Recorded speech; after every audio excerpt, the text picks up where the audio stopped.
ଥରେ ଜଣେ ବ୍ୟକ୍ତି ନିଜର କବାଟରେ ଲେଖିଦେଲା କି ମୋର ମନ ଆଜି ଦୁଃଖ ଅଛି ଏବଂ ମୋତେ କେହି ଆଜି ଦେଖା କରିବାକୁ ଆସ ନାହିଁ।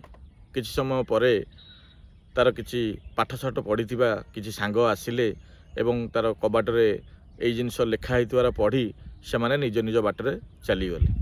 ତାର କିଛି ସମୟ ପରେ ତାର ଜଣେ ଅପାଠୁଆ ସାଙ୍ଗ ଆସିଲା ଏବଂ ସେ ହଠାତ୍ ଘର ଭିତରକୁ ପଶିଗଲା ଏବଂ ସାଙ୍ଗକୁ ଯାଇ ଦେଖାଗଲା।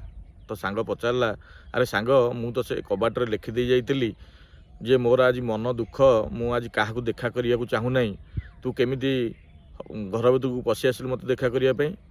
ସେ କହିଲା, ସାଙ୍ଗ ଦେଖ, ମୁଁ ତ ପାଠଶାଠ ଏତେ ପଢ଼ିନି କି ମୁଁ ତୋର ଲେଖା ପଢ଼ିପାରିବି, ସେଥିପାଇଁ ମୁଁ ହଠାତ୍ ଘର ଭିତରକୁ ପଶି ଆସିଲି। ଠିକ୍ ଅଛି, ତୁ କହ, ତୋର ଯଦି କିଛି ସମସ୍ୟା ଅଛି ତାହେଲେ ମୁଁ ତାର ସମାଧାନ କରିପାରିବି କି ମୁଁ ତୋର କିଛି କାମରେ ଆସିପାରିବି। କହିବାର ତାତ୍ପର୍ଯ୍ୟ ହେଉଛି ଆମେ ମାନେ ସବୁବେଳେ ସାଙ୍ଗସାଥୀର ସମ୍ପର୍କଟାକୁ ସବୁବେଳେ ପଦପଦବୀକୁ ନେଇ କରିଥାଉ।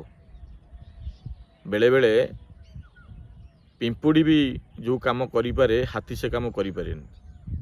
ତ କହିବା କଥା ହେଲା, ସମ୍ପର୍କଟାକୁ କେତେବେଳେ ପଦପଦବୀରେ ବିବେଚନା କର ନାହିଁ, ସମ୍ପର୍କଟାକୁ ସବୁବେଳେ ସମ୍ପର୍କ ଭଳି ଦେଖନ୍ତୁ ଏବଂ ତାକୁ ସୁଦୃଢ଼ କରନ୍ତୁ। ରହିଲି, କଥାଟା ଭଲ ଲାଗିଥିଲେ ନିଶ୍ଚୟ କମେଣ୍ଟ କରିବେ। ଜୟ ଜଗନ୍ନାଥ।